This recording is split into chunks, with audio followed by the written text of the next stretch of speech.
Sincronia partidei Delgado, acolo este, va fi corner, dragi ascultători. Hello, YouTube fans of things and us predominantly. Welcome back to Verde Broadcasting. Welcome to another episode of Pitches Leave, the podcast that was always called that, in which we talk about pitching movies to people. We're at war with East Asia. We were always at war with East Asia. Some of you, the more astute listeners of you, may have noticed a slight title change there. What are you talking about? I don't know. I don't know what you're talking about. It's not like we found out there was another podcast called Pitch Please, and it's not like good old Gazamatazz came up with the idea of calling it Pitches Leave. That's an example of a thing that didn't happen. Exactly that. Because we are never wrong in Verde. Indeed, comrades. On my left, the best place for politics, is my comrade at arms, Richard Jackson. Hello, everyone. Welcome back. And I, of course, am Duncan Casey. Today, it's Richard's turn to pitch me a film, and the film is actually, it's not even a sequel or a... It kind of is. I suppose it is. It will unravel itself, you'll see. You'll see. So it's something that's come up before, isn't it? This has been in the offing for years, and there's been some great fan art out there as well. By Dan Lars and J Film Fan. There's some. You can go see it on our Facebook on our Facebook page.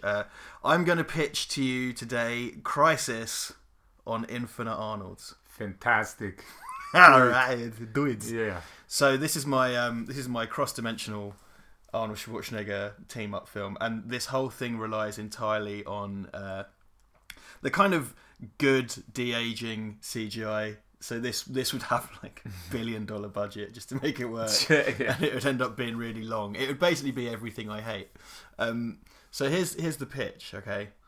So as those of you who've read the novelization of Terminator 2 will know, the future war scene was supposed to play out with John Connor's forces are closing in on Skynet, and then all of the Terminators and stuff shut down. Right, so like they were going to be walking through like all these kind of shutdown endoskeletons, and then they were going to go into a empty Skynet or a dead Skynet pyramid and find the time displacement machine and see that, you know, 1984 Arnold had just gone, and they were going to send Kyle Reese, and that was going to be Michael Bihn's part, right? Right. So here's what happens. Here's how my film starts. We have that scene.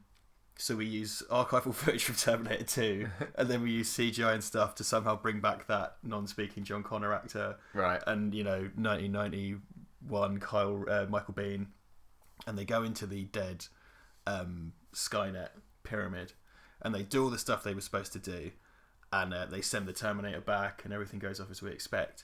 But just as they go to leave, the Skynet pyramid lights up.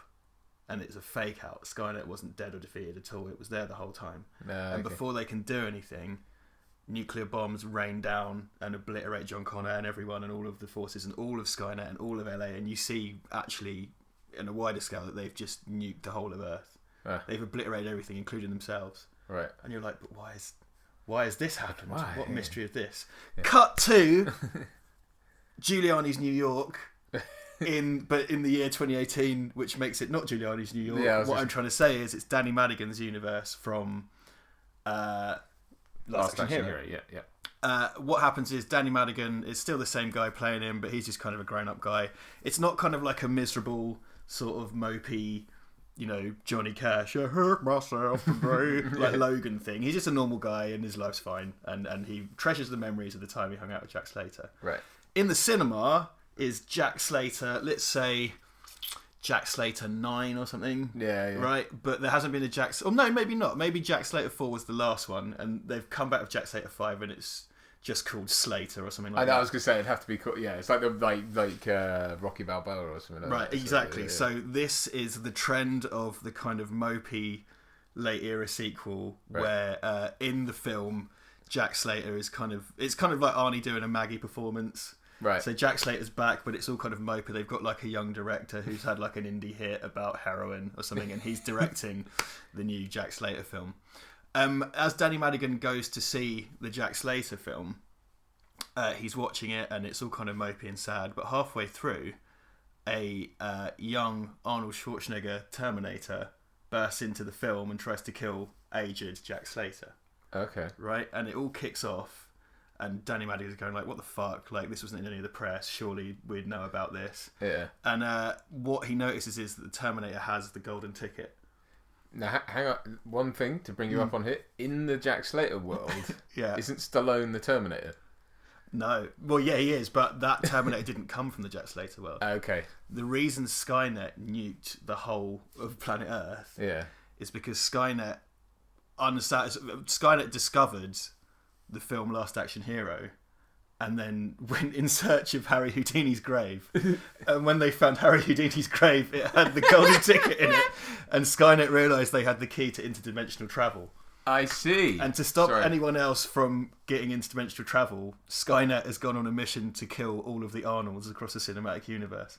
Because interestingly, but then Stallone plays the Terminator in Terminator 2 in the Jack Slater world, but the T-1000 is in the police precinct. Yeah, but it doesn't matter because each cinematic universe is an island. Okay. You know, so that the Schwarzenegger Terminator that's come into the Jack Slater universe has jumped from the... Yeah, no, I get that. The Terminator universe. But my point being is, wouldn't Danny Madigan think that Stallone was a Terminator? Not. Well, this is the thing. Before Danny Madigan can process what's going on, because the whole thing doesn't make any sense. Because in Danny Madigan's world, Schwarzenegger was the Terminator.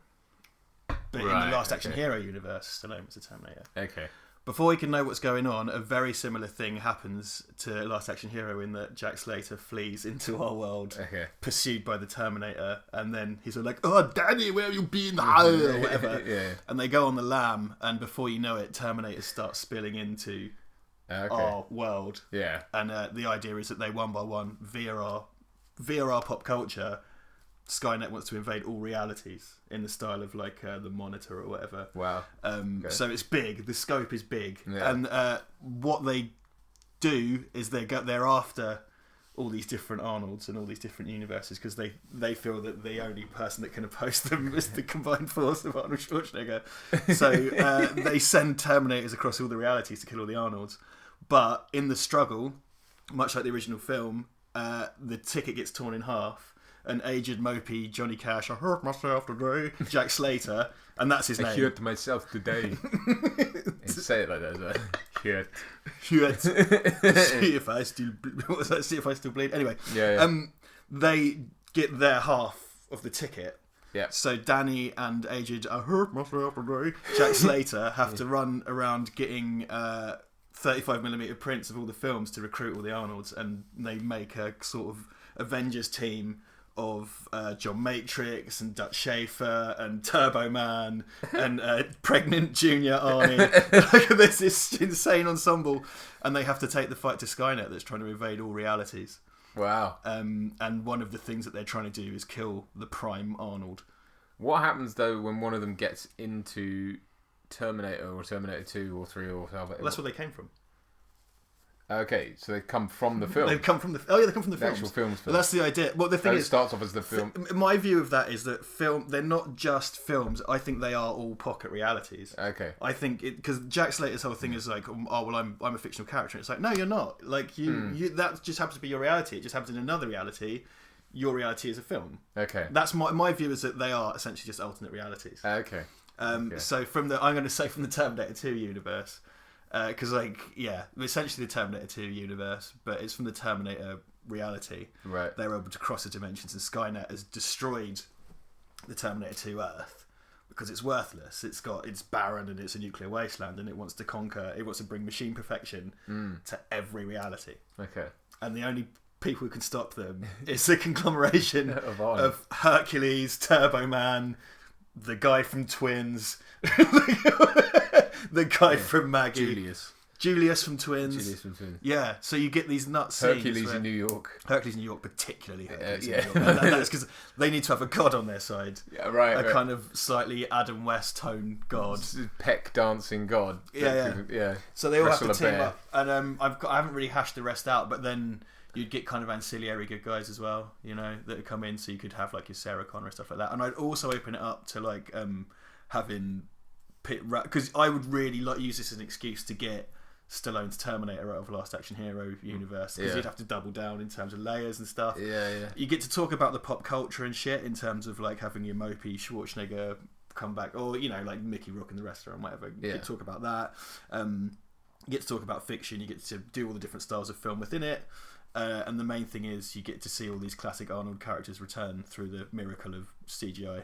Yeah, it'd be very cool, and it's something that I think there'd be a lot of scope for. How do they win then in the end? What have you thought about? Here's how I think they could win. Oh, good. I'm glad someone's thought of it, because I haven't. They have to film it. What do you mean? Well, they have to capture it in film so that then they have a film reality. So it like creates a pocket dimension. Yeah. Oh, that's clever. Oh, I like it. Yeah. So it's like, we don't have this special bomb to kill Skynet, and then it's like, but we can create that fiction, which then gives us a gateway to a universe where that exists. The thing is, does it have to be on celluloid, or can you just get your camera phone out and film it? I don't know. Well, it's at what point it becomes a fiction. It seems that I would say this much. I think it's constrained. Okay, here's the next level. It's constrained by the technology of Harry Houdini's era. Okay. Because I think that. It has to be a film that's projected in a cinema. You can't just go into your phone, so you'd have to make it and then project it. But it's okay for it to be digital, because that's how unless I like the idea of Skynet getting loads of 35mm prints in order to go around, like Skynet turns into Tarantino with their fucking print vault. Yeah, and they have to do that and screen them. Skynet still sitting there eating like popcorn. This Helena Bonham Carter in the cinema in nuclear LA, just like watching. Yeah, and Terminator's just skinless Terminators just eating like popcorn all over the floor. Yeah. Okay. Maybe that. Okay, so that's how they have to beat it, but then that means we'd be living. Ultimately, I suppose we'd be living in a world without film, because how would we'd have to, if all the universes were invaded at that point. What about the non-Schwarzenegger universes? I think that's their priority, because that's where Danny and Jack Slater go to recruit. But beyond that, they can go to any universe they want. So they can go loads of... I'd love to do a scene where there's loads of Terminators, like in Kes. Das Boot. The red balloon. Just, sending them back like Death in Venice, just putting them in loads of really inappropriate, like Terminators just invading all realities. And, because that would be the fun thing to do, is just like send them into all these kind of wonky realities where they shouldn't really be. Like fucking, I don't know, like having Jimmy Stewart confront a Terminator. No, listen here, sir. It's like that was really impolite. A T-1000 in Philadelphia story. Shit like that. To Kill a Mockingbird. Anything with Cary Grant. Cary Grant. So they would do that, and I quite like your you can do a metaphor there about the death of cinema if you want, because then once we've won this war, you have to just destroy all film prints, and not, because then by screening films, you allow this kind of invasive force to encourage your dimension. Yeah. The mere act of exhibition opens you up to all of the worst possible realities. Every zombie outbreak, every rage virus, every computer intelligence, every planet-smashing machine, every city-destroying monster, it all has the capability to come through, and when that becomes public knowledge, right? They then have to talk about... And then if you want to do one after that, it could be about people smuggling Prince like an underground drug, and then not Prince, the artist formerly known as the late body, Prince. Though, though you could then use archival footage from Purple Rain. It's an interesting. I suppose in a way, it's a sort of meta commentary on certainly things that go on at the moment, like like the war on the press and fake news media and all that kind of, and the ability of media to impact real life and stuff like that. I think there's something to be, there's some subtext there about that, perhaps. Yeah, I think the idea, the main thing is like, I mean, at its face value, it's kind of a funny idea we came up with once, and just the idea of like bringing all these Arnold characters together in some kind of insane Avengers ensemble, and having a bunch of them die and stuff like that, and and just talk about the fact that each one is like its own sort of pocket reality and stuff. Like, I would elaborate on the unanswered questions from Last Action Hero and just be like, well, hold on a minute, because my view is that it's not just like fiction. I think each one's a pocket reality, and by because there are infinite realities, anything that you can invent and film, you didn't really create that. You've just created a gateway to the world where that exists. Okay. So that's what you would do. And Skynet, in its kind of quest for perfection, they're kind of like the Borg or the Cybermen or the Daleks or whatever. They want to, realising that there's more, it's just not enough. Yeah. I think in the... Did you ever read Frank Miller and Walt Simonson's Robocop vs. Terminator comics? Some of it, yeah. Yeah, so like they show you the theoretical scenario, or well, the actual scenario, I suppose, as it is, where Skynet wins. And they build spaceships and go out into space to conquer the galaxy. Oh, I haven't read that bit. Yeah, it's like a brief sequence where they show you what would happen if Skynet wins. Oh, okay. And they build spacecraft and go out into the galaxy. Because, once you've achieved perfection on Earth, you want to spread perfection to the rest of existence. Right. Yeah. And it would be based on Skynet's kind of perception that, these filthy humans and their imperfection exist everywhere beyond mere space, the space between spaces, and that kind of thing. Okay.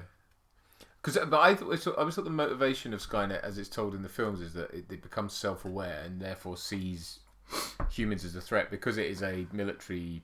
It's an automated military system.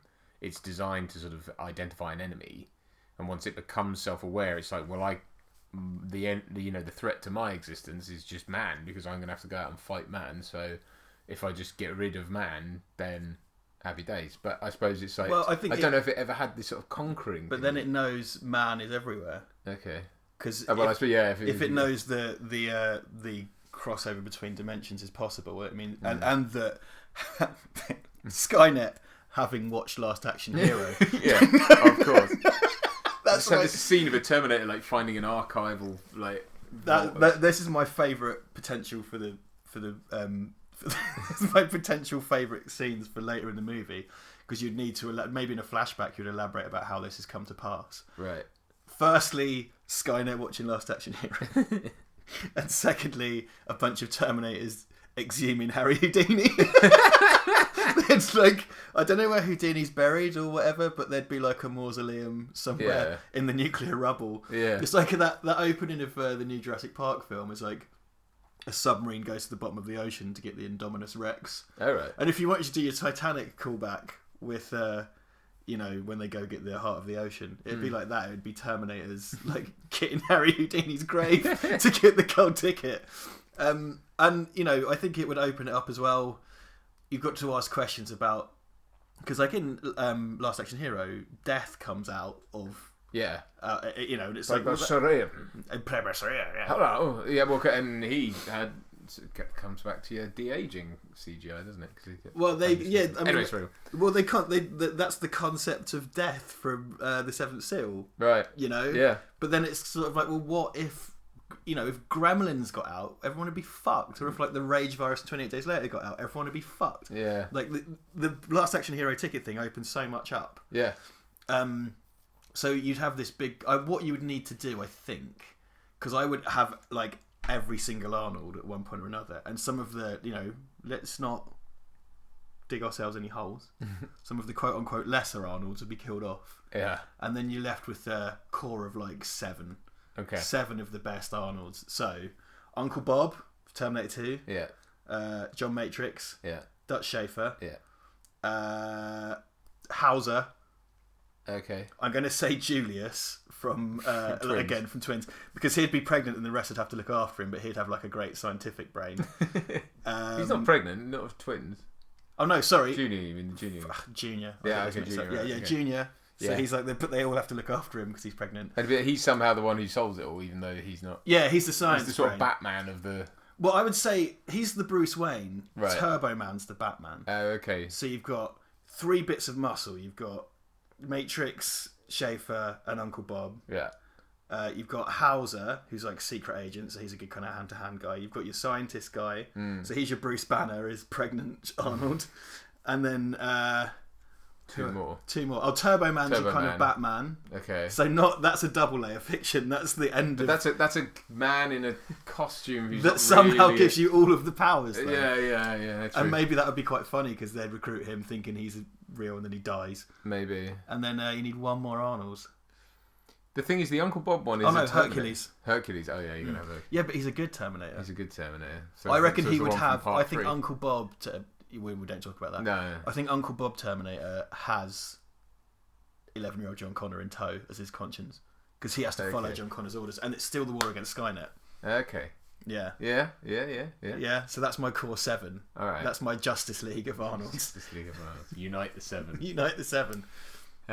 That's interesting. Oh, and also, Mr. Freeze would be a bad guy. Because he literally is the enemy of cinema. Yeah, he is. Yeah, exactly. Mr. Freeze would be in it. I mean, Arnold villain turns aren't that. There are not many. I think There's 2. What's the other one? The Terminator. Oh, that's not the same one. You might not even think about it. Yeah, Mr. Freeze would be in it. 100%. Yeah. 100%. Yeah. Mr. Freeze would be in it. Yeah. So, what do you think? I like it. I think from a practical standpoint, it'd be a very hard thing to make, what with all the franchises and the rights and what have you. That's society's fault, not mine. I dared to dream. It's almost like though you're saying this is a thing that will just happen because, really, No, I'm viewing this as inevitability. You'd have to wrap it up though. Like the film that everyone's watching in the cinema about all of this is the film that they made in order to trap all the Terminators in a film. Yes. Yes. You're watching the projection of it to meta make it commentary. real. Yeah, it's going to be just like Blair Witch Project, and we're going to start a website and a blog, and we're going to pretend that we found the film canister. And here's the thing, right? Yeah. Here's the final part, and this is why. Yeah, I'm going to make it even harder to make this film. This film would be open worldwide. It'd be everywhere. Yeah. And in every single screening, I would have fully robotic Terminator skeletons tear through the screen at the end of the film and run into the cinema and make everyone run out. And then everyone who purchases the Blu-ray, their address goes on a database, and they immediately go under surveillance from GCHQ or the CIA or whatever. And as soon as the credits roll, fully animated skeleton knocks on their door. Every time they watch it, every time it's screened, it's got all the futuristic tracking technology, so it becomes a fully immersive experience. Maybe one of those Amazon drones drops a Exactly. An Amazon drone drops a Terminator in your house that knocks on the door and makes you go, "Oh, a Terminator," and then it just leaves. It just awkwardly leaves every time it's screened, and you're in the world. And if you somehow sort of expensive, this is getting. If you watch it on a plane or in a bunker, you get sued because you've broken the law. I thought you were going to come up with something like, I don't know, a fucking drone flies a Terminator next to the plane. And no, it's legal. You enter into a contract. You have to sign a contract before you see it. Well, that'd be up to the plane company, I suppose. Oh, unless you had it on a tablet. Or that'd be true. Any plane playing the edited version would have to have a Terminator on board. So just come and wave at everyone who watches it. Just in one of the overhead lockers. Yeah. Just get it set up. The stewards open the locker and it just looks at you and they put it back. It'd be very hard though, because if people watching it at different times on their various buses. Yeah, they just have to be on. It's either that or you don't. Look, I'm a very strong believer, and I've said this before, I'm a very strong believer in the power of exhibition. And I think this film lives or dies on the power of exhibition. It's probably going to be... I'm not into that shit where like they split it in two arbitrarily. Because apparently, like Harry Potter, the last one. Yeah. Harry Potter and the Curse of the Last One was two parts. Part 2. And I heard a rumour about like Star Wars, they might do that or whatever. No, if my I'm directing. My final cut comes out of 4 hours, then they get 4 fucking hours. Right. Okay. And we're building on the technology that was, the technology that was pioneered in Terminator Salvation, and then latterly Terminator Genesis of pasting Arnold's face on a bodybuilder. Okay. Well, we could use the Marvel de-aging technology to make this happen. Yeah. We bring back everyone we can. If they're interested. I'd have director cameos in it. I'd have James Cameron in it playing himself, John McTiernan playing himself. Yeah. All these people. Yeah, because they're kind of like that's another sort of string to the bow of them being kind of like oracles almost of they're the ones who put these things on film, and like whether or not they... It's like Wes Craven's final nightmare. Yeah. When they go and meet Wes Craven. In fact, I'd definitely have a scene where they watch Wes Craven's final nightmare, so they can bring out... like Freddy Krueger, but that Freddy, the quote-unquote real... The demon Freddy Krueger, yeah. But also they realise Danny Madigan knows. I forgot Danny Madigan's still in it. Same actor. Yeah. Danny Madigan knows that probably the best person to ask is the fictionalised version of Wes Craven in that one scene in Wes Craven's New Nightmare. So they have to go and get Wes Craven, and he's like their Oracle in the Batman sense, or he's like their microchip from the Punisher. Okay, He's the fictionalised Wes Craven. It's like guiding them as they go. Because he's got some device that allows them to talk across dimensional. Yeah, exactly. Things. Exactly. They have to go get the Event Horizons core so they can like travel across dimensions. This gets better and better. This is so good. They go and get the Event Horizon core and they feed the magic ticket in it so they can. Yeah, that's the edge that the Arnold Resistance have is that they get the Event Horizon. Danny Madigan with his film knowledge is able to take them to the Event Horizon somehow, because there's a scene where he gets a VHS box set of Sliders. Right. And he plays the VHS in the cinema, but it doesn't work because it's not a film. Right. So it just doesn't work. So they have to get the Event Horizon, and then they get Pregnant Arnold and Uncle Bob Arnold to reprogram it using the ticket, the magic ticket. And then instead of needing a cinema, they can fly between dimensions. But then there's a bit of tension because, Skynet might get their hands on the ship. It would make it easier for Skynet. Okay. What it is, I'm building on the fact that Avengers Infinity War was able to do this kind of big unstructured film that still kind of worked. Yeah. Which is how I'm going to justify it being a big, insane, baggy mess. But what happened? Here's another way that it could end. Is that finally Skynet gets their hands on the Event Horizon / Golden Ticket thing, and but when they go to use it, like the Event Horizon is still possessed by all the like demons and stuff, so it shows Skynet its worst fears or its worst things, and then that's what it turns it it just completely shuts it down because it just freaks out and can't handle. I quite like the idea of Skynet being dragged into kind of a Judeo-Christian hell. Yeah, because what would that mean? I know. Yeah. Like a bunch of Terminators just like being ripped apart or being bummed with spikes or whatever it is. This summer, yeah. Terminator will be bummed with a spike. Liberate me.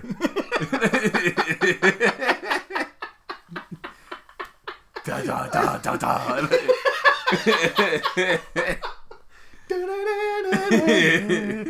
Oh man, Standing with his Terminator eyes in his hands, like.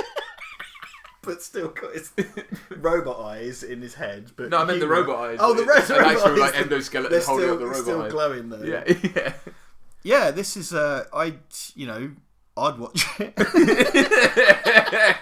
Well, then it'd be worth the $5 billion. It would Yeah, 4 hour like epic. Because you'd have to buy out like Paramount, Fox. Give it a few years, Disney can make it. That's true. They're going to own all the things. They'll own all that anyway. So it'd be a Disney crossover, and they've got the Marvel de-aging technology. That's true. That everybody uses. They did it on Johnny Depp. They did it on Michael Douglas. They did it on Carl McLaughlin in that one episode of S.H.I.E.L.D. that I've seen. Oh. They did it on... Syrian. Did they? Yeah, in X-Men 3. Oh, yeah. Oh, that looked weird, though. They look sort of like death masks. Yeah, they did it to Pat Stew twice as well, because they did it in Origins and... oh, God, yeah. And that. That's improved, though. It's better for our film. Now. It's better for our film. Yeah. Our film. Duncan's producing. It's going to be...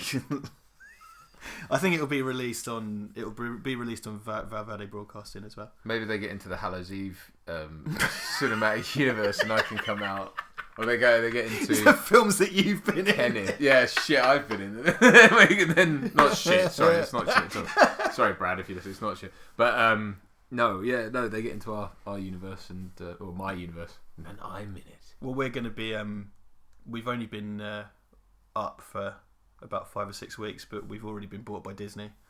So yeah, I'm waiting for the big fat check. We're waiting for our Disney checks to come in. We're just going to positively review all the Star Wars films, and then all the Marvel films, and then we're going to use our sweet money to fund Crisis on Infinite Arnolds. Done and done. Well, I enjoyed that pitch. I thought it was very engaging, very interesting, very very good. I would give it 6.5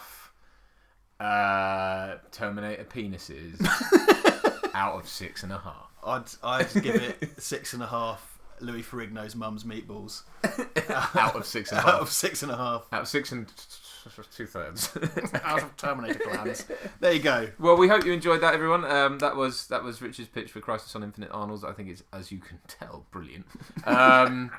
Please like, subscribe, hit the notification bell. I'm not really sure what that does, but hey, we've seen it on other videos. So that's what people say. And head on over to our Patreon page. We really appreciate any support, and yeah, thanks for tuning in. Goodbye.